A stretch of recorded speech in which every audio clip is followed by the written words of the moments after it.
तो आज दो अहम मामलों पे, एक तो सुप्रीम कोर्ट में राफेल डील मामले पर सुनवाई होनी और इसके अलावा सीबीआई के स्पेशल डायरेक्टर राकेश अस्थाना मामले पर दिल्ली हाई कोर्ट सुनवाई करेगा।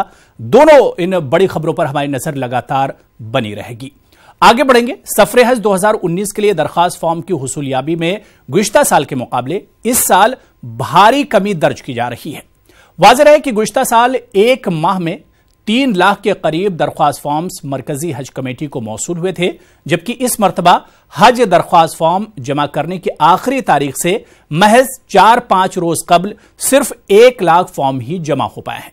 बकिया 5 रोज में भी 1 लाख दरख्वास्त फॉर्म मौसूल होने की उम्मीद कम ही है। इस मामले में कांग्रेस मरकजी वजारत बराए अक़लियती उमूर को तनकीद का निशाना बना रही है। हज committee ministry of external affairs से निकाली गई है और अक़लियती डिपार्टमेंट में लाई गई, उससे कामकाज में बड़ा असर हुआ है और लोग बड़े नाराज़ हैं क्योंकि मुसलमान, हिंदुस्तान का मुसलमान जब हज को जाता है तो अपना जो ज़ख़ीरा सरमाया जमा करता है और चूँकि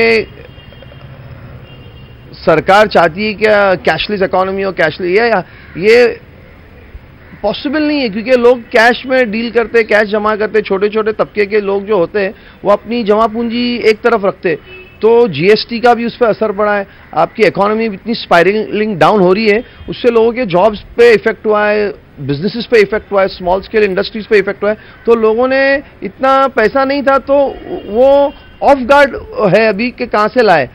हज दरख्वास्त फॉर्म भरने की आखिरी तारीख 17 तारीख है, लेकिन इसके बावजूद भी जिस तरह से जोश खरोश हाजियों में दिखना चाहिए वो नहीं दिख पा रहा है।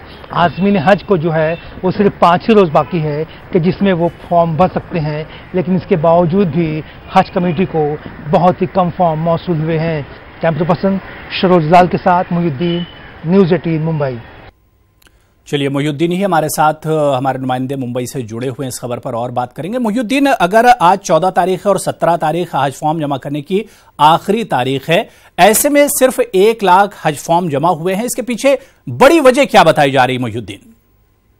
देखिए, सबसे पहले मैं आपको बता दूं अबू हुरैरा के मतलब ये मामला जो है बड़ी संजीदा नौयत का हामिल हो चुका है, क्योंकि इस साल जो है जो हज का प्रोसेस है वो कब्ल अज वक्त शुरू किया गया। इसमें दूसरी वजह यह है कि हाजियों में इस ताल्लुक से अवेयरनेस कमी पाई जा रही है। आमतौर पर होता यह है कि लोग जो है वो इस बात का इंतजार करते हैं कि हज के फौरन खत्म होने के बाद जो है वो हज प्रोसेस शुरू नहीं होता है, तो उनका ये सोच विचार है कि शायद जो है वो कुछ वक्त के बाद ही प्रोसेस शुरू होगा। क्योंकि ये मामूल से हट के काम हुआ है इस मरतबा, तो इसी बुनियाद पर जो है वो हाजियों में या आज़मीन हज में इस ताल्लुक से अवेयरनेस की जो है वो कमी पाई जा रही है, जिसकी बुनियाद पे वो इस बात का अंदाजा नहीं लगा पा रहे हैं कि आया कि इस मरतबा जो है वो हज का फॉर्म का सिलसिला जो है वो वक्त पे शुरू होगा या वक्त से पहले शुरू होगा।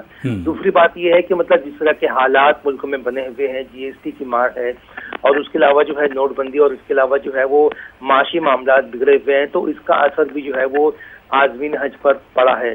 अब माहिरीन का ये कहना है कि कुछ आज़मीन हज जो है वो अपना फैसला पर वक्त नहीं ले पाते हैं या हज के फौरन बाद नहीं ले पाते हैं, उनको फैसला लेने में थोड़ा वक्त लगता है, 1-2 महीने का वक्त लगता है, क्योंकि इकोनॉमिकल कंडीशन, पैसे का जमा होना और माशी मामला कुछ इस तरह के होते हैं। बिल्कुल मोहिउद्दीन, यानी कि महंगाई भी इसकी एक बड़ी वजह है। बेदारी तो है ही है और महंगाई भी एक बड़ी वजह है। बहुत बहुत शुक्रिया मोहिउद्दीन हमारे साथ जुड़ने के लिए, इस खबर पर बातचीत करने के लिए। तो मोहिउद्दीन, जैसा कि बता रहे थे कि महकमा हज की तरफ से एक तो बेदारी मुहिम नहीं चलाई गई, बहुत से लोगों को पता ही नहीं कि हज फॉर्म कब आए और इनकी आखिरी तारीख क्या, और एक और बड़ी वजह महंगाई भी इसके पीछे बताई जा रही है।